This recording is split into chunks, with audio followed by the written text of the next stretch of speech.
Meron kasing nag-hire Yes. na mga consultant Kuno, oo. Ito galing to sa mga galing to sa congressman mismo, okay? Nag-hire sila ng consultant para sa bawat congressman. Ang una, ang sabi, 100 consultant per congressman. Uy, 100 consultant grabe. per congressman, tapos bumaba ata, okay? So eto, Martin Romualdez, iklaro mo to. Kasi yun lang. So para wag na kayo magtaka, i-check nyo ngayon I care, we care. I-check nyo ngayon sa Facebook nyo. Marami yan, marami nag-hashtag niyan. Tapos mapansin ninyo, lahat ng nagka-I care, we care, tingnan nyo yung mga accounts sila, yung nagpo-post yan. Oo nga. Lalo yung mga leaders House of sila. Representative. Pro talaga admin ang mga Yun. post. Di kami natatakot sa katotohanan. Boses ng masa aming pinapakinggan. Jomalon TV, isu ng bayan. Ating pag-usapan. Tunay na balita, walang kinakampihan. Sumasalamin sa katotohanan lamang para sa mamamayan. Totoo ang laban, hindi puro drama, di rin chismisan. Lahat ng tanong may klarong kasagutan. Kasama ka dito sa diskusyon, boses mo may halaga sa solusyon. Laging alerto, mapagmatsyag, truth ang hanap. Di kami natitinag, walang palusot, walang dayaan. Tunay ang serbisyo, diretsong usapan. Jomalon TV, issue ng bayan. Ating pag-usapan. Tunay na balita, walang kinakampihan. Sumasalamin sa katotohanan lamang para sa mamamayan. Totoo ang laban, walang kulay, walang kampi. Balita, talakayan, katotohanan para sa bayan. Alright, magandang good morning po sa inyong lahat mga kayon. At nagbabalik po, Joe Malone TV ang inyong lingkod para sa issue ng bayan nating pag-usapan. Today is May 4, araw ng linggo. Happy weekend sa mga kayon natin dyan. I-shoutout, mega love shoutout sa lahat ng mga viewers natin abroad, pati na rin dito sa Pilipinas, Luzon, Visayas, Mindanao. Isang malaking pasasalamat, appreciation po doon sa pagsuporta nyo sa akin, pati na rin sa Duterte, pati na rin kay Tatay Digong, at pati na rin kay BP Inday Sara. Alam mo, YouTube kasi. Pero thank you thank you sa lahat ng mga nanonood, nagko-comment. Hindi ko kayo maisa-isa. Pero hayaan nyo, magla-live tayo. Boboto ako next Monday. Next Monday, boboto ako. After nun, magla-live ako. Maaga akong luluwas sa Maynila. Boboto ako Duterte. Tapos yung sa lokal ko, yung Yormes Choice, yan ang iboboto ko. Nilatag ko na sa inyo. Alam nyo naman yan. Tapos, gano'n tayo? Magpo-post din tayo. Tapos, magla-live tayo para kwentuhan tayo. Okay? Boto kayo Pero yung sa abroad, alam ko, parang nauna na sila Bumoto kayo.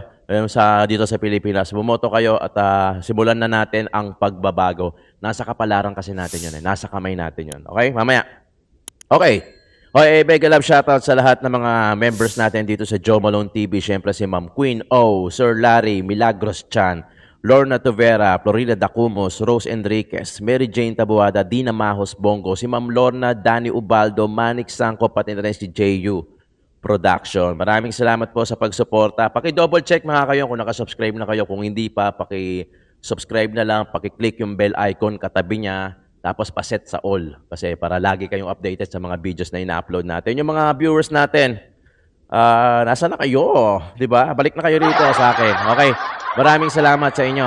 Paki-subscribe na rin din itong When Tito Talks at pati na rin yung Tito Jom, Tito ng ina mo. Mga natin yan, channel. Yung may nakakilala sa akin, alam nila yan.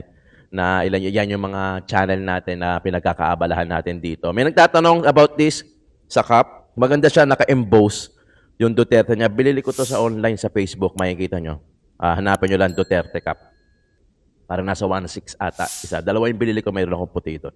Hindi kasi ako makapagpagawa. Gawa ng pag nagpagawa ka, syempre, may minimum Hindi mo pwede isa lang di ba? So marami. Sa karamihan kasi ng viewers natin abroad. Gusto ko sana Yorme choice eh. Yung letter Y na naka-emboss din. Maganda yon. Kasi meron ako dito, binigay sa akin ni Yorme. Kaso, mababaw lang yung, ano niya, yung tahi. Gusto ko sana yung ganito, yung makapal. Ayan oh. Ganda. Okay. Simulan na natin to mga kayon. Ang topic natin, syempre, Tatay Digong Duterte, yung mga hinire na mga consultant. Tatanda-tanda ako, meron ako isang page eh. Akin din kasi yun mga kayon. Ang pina-ooperate ko lang yung pinsan ko. Yung Duterte 2028, akin din yan. Meron akong Facebook, meron YouTube. Pinsan ko ang pina-ooperate ko dyan. Pero ang problema, yung sa Facebook, nawala. Oh, wala akong ina-upload pa, partida. Kakasimula pa lang nung page na yon. Nawala. Meaning, in-unpublish ni Meta. Siguro maraming nag-report, maraming nagreklamo, kaya in-unpublish. Putya partida, wala pa akong ina-upload na kahit anong video. Picture-picture pa lang, nakaw pa. Kakasimula pa lang, tinanggal ka agad nila. Ito kasi, related kasi doon sa topic ni Miss Cathy Binag. Related na yung mga nag-hire ng consultant para ipagtanggol yung administrasyon. Pero mo yung Facebook ko, nabura pa. Kasi ang pangalan Duterte 2028. Pero yung mga ibang pages ko na hindi ganun ang pangalan, na related sa Duterte, hindi, okay naman na marami akong ina-upload. Gaya na itong Joe Malone TV. Meron ako sa Facebook na ito. Hindi naman siya hindi naman siya nare-report. So ang sisti ko, siguro, ang ginawa ng mga consultant, search muna, Duterte, tapos click sa page. Tapos yun siguro pinagre-report. Naglabasan siguro yun. Ganun ang atake nila, di ba? Ganun ang atake nila ng mga consultant. Related dito kaya sa live ni Miss Cathy Binag. Actually, nung isang araw pa to nag-live si Cathy Binag, nakita ko na. Pero gawin natin ng reaction at bigyan natin ng yung i-apply natin doon sa nangyayari sa atin, ha? Ayun. Again, okay, let's talk about this. Mahina pa. Kasi, di ba, ang daming trolls. Di ba? Ang daming trolls na, di nyo ba nahalata na lahat ng dumidepensa sa Duterte or kumakalaban, hindi naman kumakalaban, like nagko-comment or nagki-criticize sa government, mapapansin nyo sa account nyo or sa mga post, ang daming trolls. Yung mga biglang magko-comment, sabay-sabay sila, pagkakaisahan ka. Tapos, pag-usapan natin, yun ang unang natin pag-usapan. Ganun din sa Joe Malone TV ko. Kung makakabisita kayo sa page, sa Facebook page, may mga trolls ako doon. Pucha, ang sisipag. Ang sisipag mga kayon. Talagang kada post ko, letters lang o video o picture, puta, ando doon at nando doon sila. Talagang ang sisipag. Napagtanto ko, mga bayad dyan eh. Hindi ka magsisipag ng ganun pag hindi ka bayad. Yung ordinaryong basher ka lang. Kung ordinaryong basher ka lang, mamimintis ka eh, di ba? Totoo, mimintis ka. Mamimintis at mamimintis ka kahit papano. Pero ando doon ka pa rin. Pero yung mga trolls na bayaran, I guess, sigurado ako bayaran. Kasi ang sisipag eh. Pero mo, post lang, lagay ko, picture lang, video man, reels man, puta, ando doon sila. Ando doon sila. Binabash ako kung ano tinatawag sa akin. Nakala ata nila matitinag ako. Hindi nila alam. Matagal nang binabash yung Joe Malone TV na yan. Pero hindi naman ako natitinag. May death threat pa nga ako eh. Dati, pagka sinisid mo kasi yung mga videos ko, karamihan dyan, clearing operation, maliban pa itong reaction natin. Clearing operation, doon palang binabash na ako. May death threat na nga kami doon eh. May death threat na nga kami. Diba? Sasaksakin daw ako sa Blooming Treat. Pero wala. Hindi ko inindayan. Lalo-lalo na kung bash, kung simpleng bash lang, simpleng comment lang, hindi natin iindayin yan. Alam nyo, ang bash, isang buwan lang yan, malala. Gaya nung nangyari sa kay Yana, yung motovlogger. Diba, binabash siya ngayon. 1 month lang yan. 1 month lang, hupa na yan. O, hindi tumatagal ang bash. Hindi tumatagal ang bash unless tatrabahuin ka ng tatrabahuin. Pero kung simpleng bash lang dahil nagkamali ka, kunyari sa social media, 1 month lang yan. Maximum. Tapos yan, ubos. Tapos, iisa yung naratibo nila. Depensahan, tapos pro-China ka. When you try to think about it, talagang scripted yung ginagawa nila. You know why? Meron kasing nag-hire na mga consultant kuno. Ito galing to sa mga galing to sa congressman mismo, okay? Sa House of Representatives, nag-hire ng consultant. And you know, parang kilala ko yan. Ang Diyos talaga marunong, no? Nag-hire sila ng consultant para sa bawat congressman. Ang una, ang sabi, 100 consultant per congressman. Uy, 100 consultant grabe. per congressman, tapos bumaba ata. Okay? So, eto, Martin Romualdez, iklaro mo to. Kasi yung Yan na, kinall sweldo out na na. galing sa office ni Yeda ng mga consultant na yan. Okay? Yung consultant na to, mga, ano sila, ang turo sa kanila is to comment or post positive things about the administration, especially Martin Romualdez, BBM, and LAM. Okay? So, eto. Galing, ha? Maraming ko, alam to ng mga congressman kasi may nakausap ang congressman at syempre, di ba si Kong Dante, congressman din naman siya, di ba? So anyway, to make the story short, nag-hire sila Nag-gets ng nyo? mga consultant kuno kasi ang sabi nila is, ang tawag dito, yun nga, mag-comment ng positive, tapos i-bash or labanan yung mga Yun negatibong pala. comment sa online, sa social media. Aside from that is, hindi to fake news hindi talaga to fake news. Kasi, meron talagang tumawag sa akin at saka makikita niyan sa HR, ang dami-dami nagtitraining dyan. Okay? So, Totoo yan.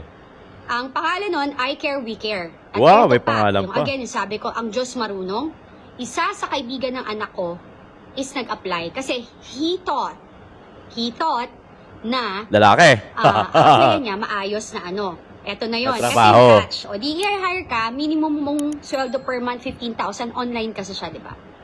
Ngayon, ang gagawin nila is i-hire ka nila, may training yan, makikita niyo yan, i-check nyo, I Care, We Care. Ngayon, check nyo ngayon sa Facebook, Uy, I pusa, Care, okay We yun, Care. Kaya I always Check post na it. natin. Diba? So, sa huli, may slide, may presentation, may slide. Yung presentation and slide sa huli, ilalagay nila doon, is labanan ang negatibong comment or like, bastusin, siraan, something like that, na siraan ang Duterte, i-bash yung mga nagpo-post against the admin, pasukin ng mga accounts na mga pro-Duterte at dumidepensa sa Duterte. At siraan ang Duterte family. Pag sinearch nyo yung I Care, We Care, post ang unang lalabas sa Facebook. Tapos makikita nyo, puro HOR yung background. Puro HOR. Silipin nyo na lang dyan, baka hindi nyo makakita sa akin. Tingnan nyo, puro, nadududin yung pangalan nila, tapos nakatag pa yung House of Representatives. Galing eh, no? Yan, okay?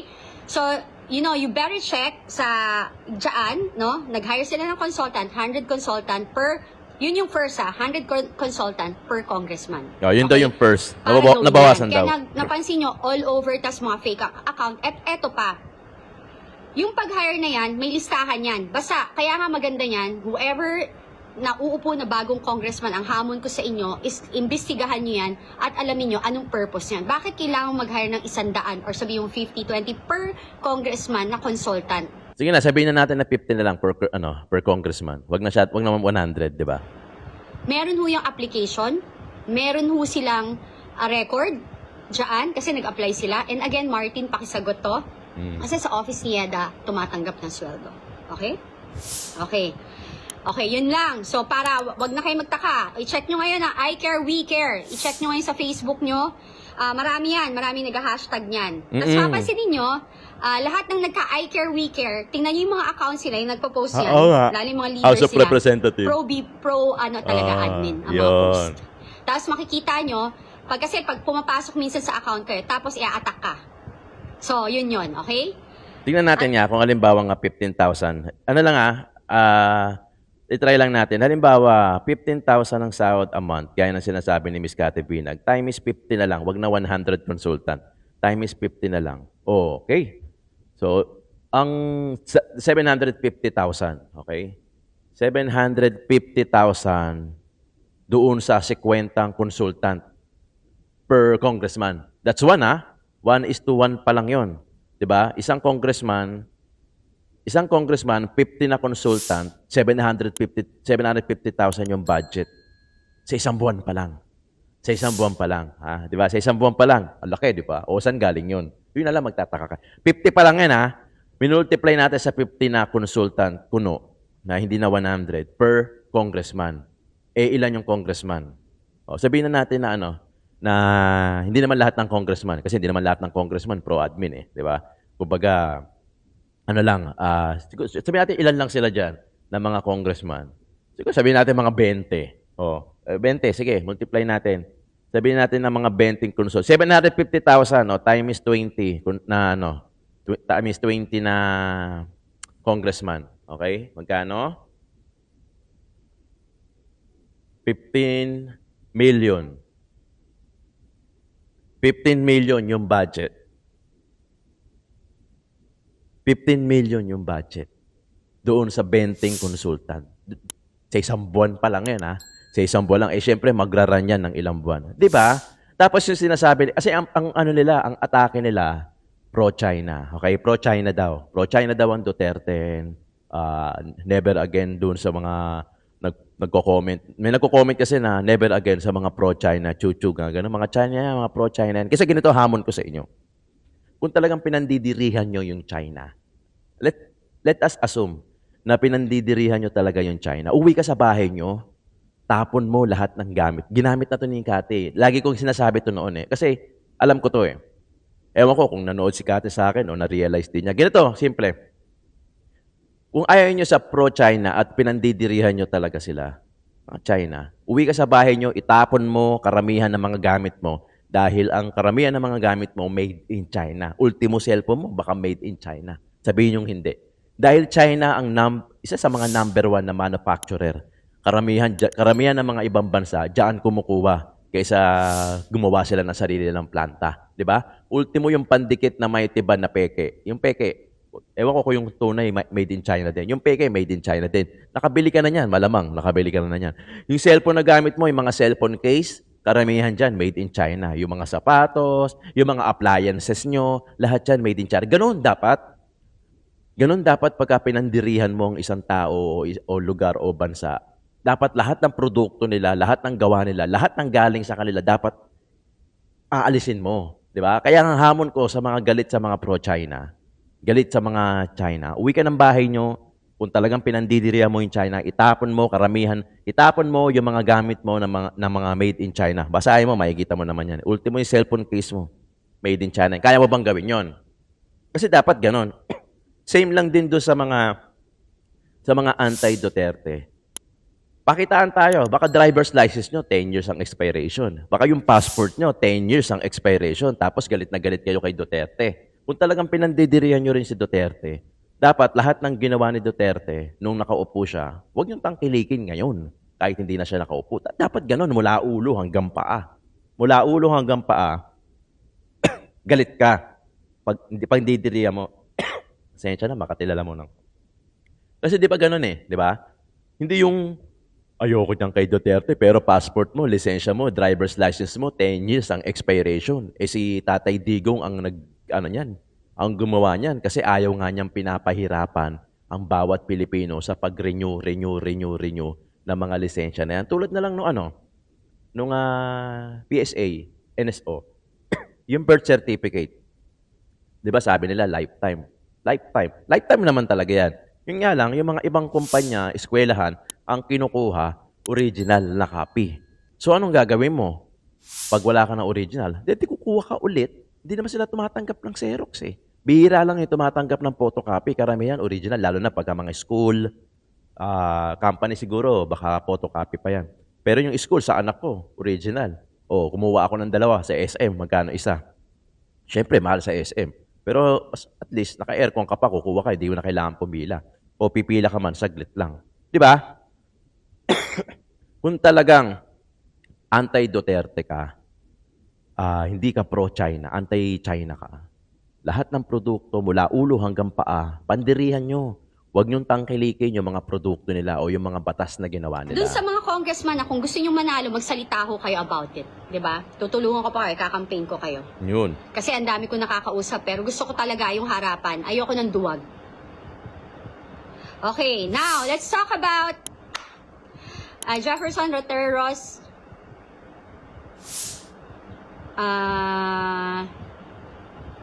Ang tawag ito? Jefferson Roteros. Sandali lang. Ayan, nawala ako. Sorry naman, di ba? Okay,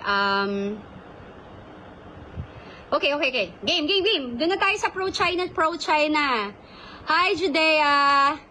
Ang aking mga brother dyan sa Banateros, ang mga walang takot at may paninindigan, 'di ba? Alam mo dati, 'di ba, pag di nyo sila kilala, ito pala, Banateros, commercial ng konti. Pag di nyo sila kilala, nakakatakot eh. Lalo na si Boss Dada, 'di ba? Ang laki. Pero napaka-cute. Ang laki tas cute, 'di ba? Alam mo 'yon? Well, the meaning of cute is chubby, right? Pero hindi siya chubby, malaki siyang lalaki. No, you know. Pero walang takot 'yan. 'Di ba? Okay, let's talk about Let's talk about China. Yan. Okay. Eto na. So, anong masasabi nyo dun sa mga taong, I just want to send a message out there to all those people who saying na ayaw namin sa China. Yan. Yung mga pro-China kayo, mga Duterte or DDS, mga DD shit kayo na DD shit. pro-China kayo, Yan. whatever. Okay, let Galing, me diba? remind you guys. Okay. Tingnan kayo sa paligid nyo. Tingnan nyo yung buong paligid nyo. Karamihan sa gamit nyo, made in China. Di ba? Diba? Di ba?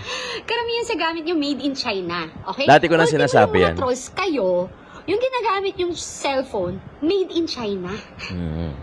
Bihira, sa iPhone, bihira yan ng made in Finland. Karamihan, made in China or assembled in China. Ano mo yun? Gawa sa China. Kasi ang Damit, made in China. mahal-mahal naman ng Ang mahal ang iPhone, Samsung, or whatever, di ba? So ako, tigilan nyo yung kakasabi nyo na ayaw namin sa China. Di ba? Ayaw nyo sa China. Okay. Ayaw nyo sa China, baka hindi nyo alam, yung pinapasukan yung kumpanya, ang may-ari, ang investor, Chinese. Alam nyo ba na ang majority ng investors sa Philippines ay Chinese? Yun. Oh, okay. Hindi lang sa Philippines, ha? Hindi lang sa The Pilipinas. C, may-ari na SM. SM itself, most of their products are made in China. Oh, 'di ba? Factories here. Nakadepende tayo sa mga manufacturing ng mga what do you call this? Raw materials natin galing sa China.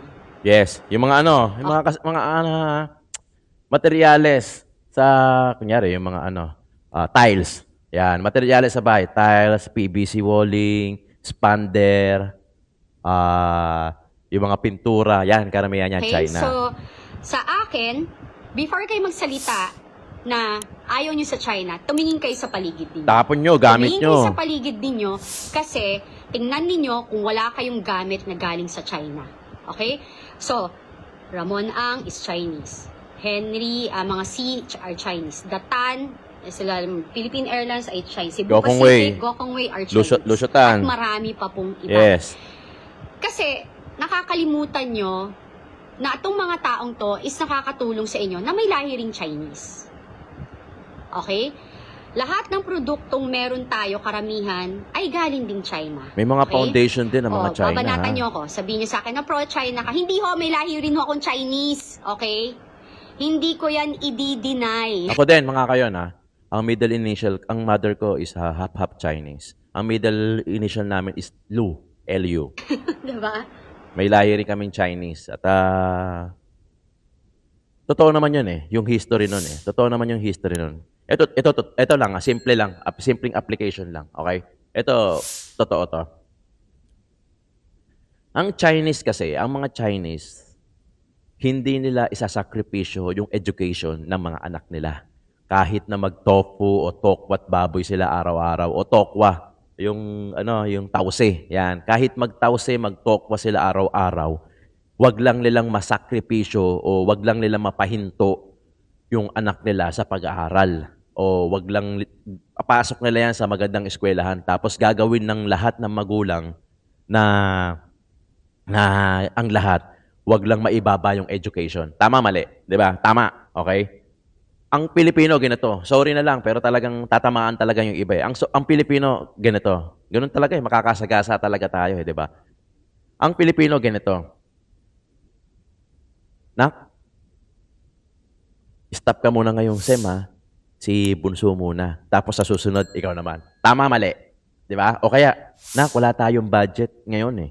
Ngayong taon lang naman, stop ka muna ngayong taon. Next year, go na ulit pag nagka-budget tayo. Ano pa yon? Hindi pa sigurado yon. Di ba? Tama, mali.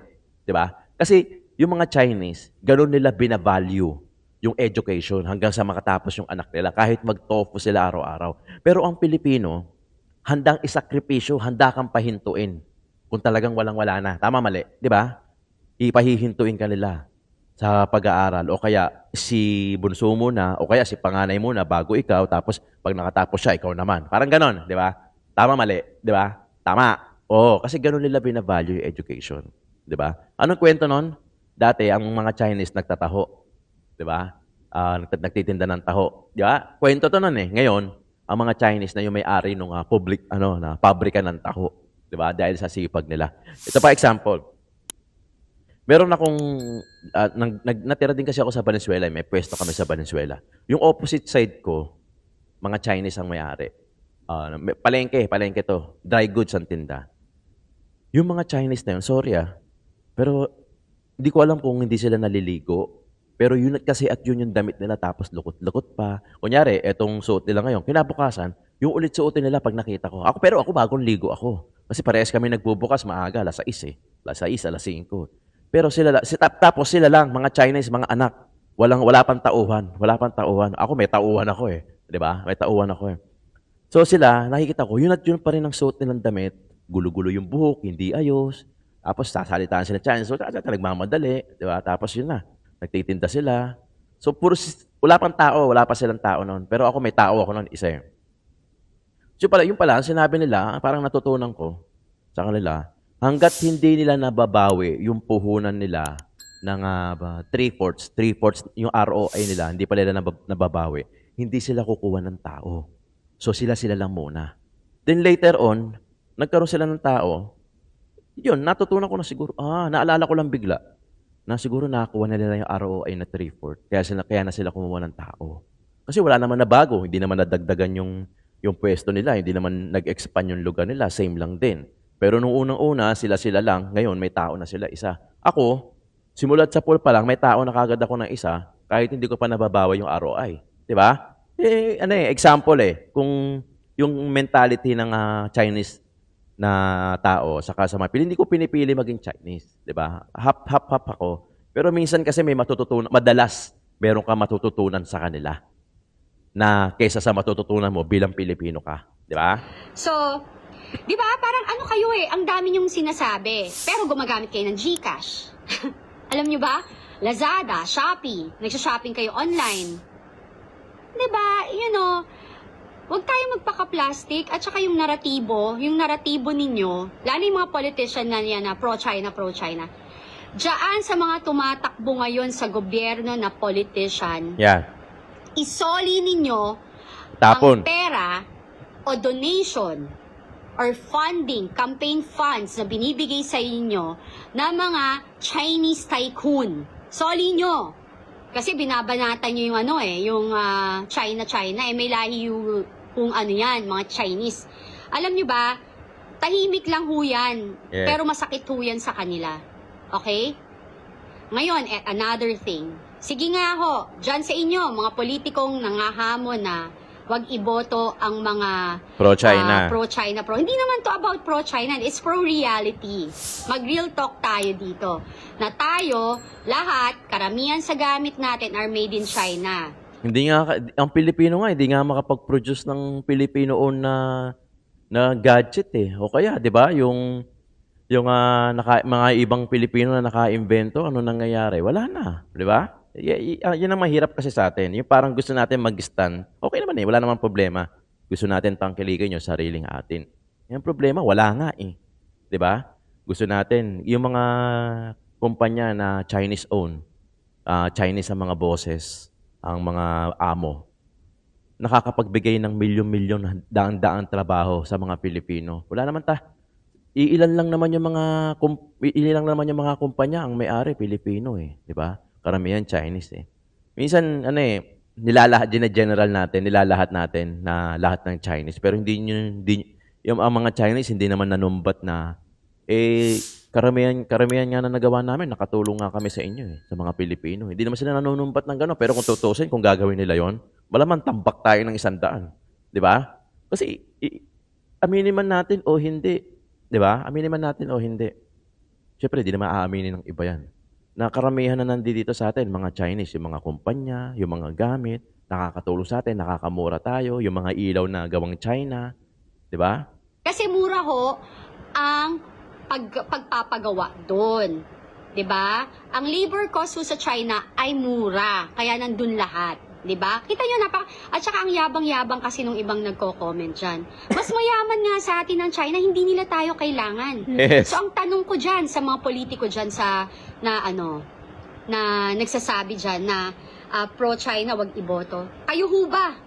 Pag ho ba nag-pull out Ang ang China, mga Chinese investor Yeah. dito sa Philippines, kaya bang tumayo? kaya nyo ho bang saluhin ang mga mamamayang Pilipinong mawawalan ng trabaho? Yan ang tanong ko sa inyo. Ano hong gagawin nyo? Pag nag-decide silang biglaan na hindi na sila, what do you call this? Hindi na sila magsusupply sa atin or ihinto nila ang trading business with us. Ano hong gagawin nyo? Yun. Baka mamatay So, ang industriya kaya nyo natin, bang di ba? panindigan? Kaya nyo bang panindigan? Yan, kapag nag-pull out sila sa atin. Di ba? So, wag tayo mayabang kasi look at us. Tignan nyo naman, ikumpara naman natin yung, hindi ko naman iniinsulto yung Pagiging Pilipinas, no? Pero Pilipino. nagsasabi lang ako ng totoo. Tingnan nyo naman, i-compare naman natin yung development ng bansa nila sa bansa natin. Ay, wala. Naku, Diyos Di ba? ko. Di ba? Tapos yung sinasabi nila dyan na, yung ang dami nagsasabi dyan na bulok ang China. Bulok ang China, tingnan mo naman. Look at them, yung development nila. Di ba? Eto, napunta ako ng Singapore. 1 week. May ano ko doon, may prenuptial ako. So, may prenuptial ko. Nagtrata ako ng tropa ko na doon na nakatira sa Singapore. So, ikakasal siya. So, ako yung kinuha niyang photographer kasi yan ang business ko dati. So, sinut ko siya. Kasama yung pamilya ko. Nagbakasyon na rin ako. Chinempo ko. So, bakasyon siya talaga. Tapos yung isang araw, nilaan ko doon sa prenuptial shoot. 1 week. 5 days. 5 days. Mga ganun. Almost 1 week. Almost a week. Pucha. Pag nakapunta ka ng Singapore, talaga, mamin, mag-comment kayo sa akin. Hindi mo na naiisip pang bumalik sa Pilipinas. Sa partida, 5 araw pa lang ako noon, almost a week. Akong nandoon pa lang. Nakita ko yung ganda. Walang traffic. Nakita ko yung ganda ng kapaligiran. Yung gasolinahan. Nakausap ko yung taxi driver.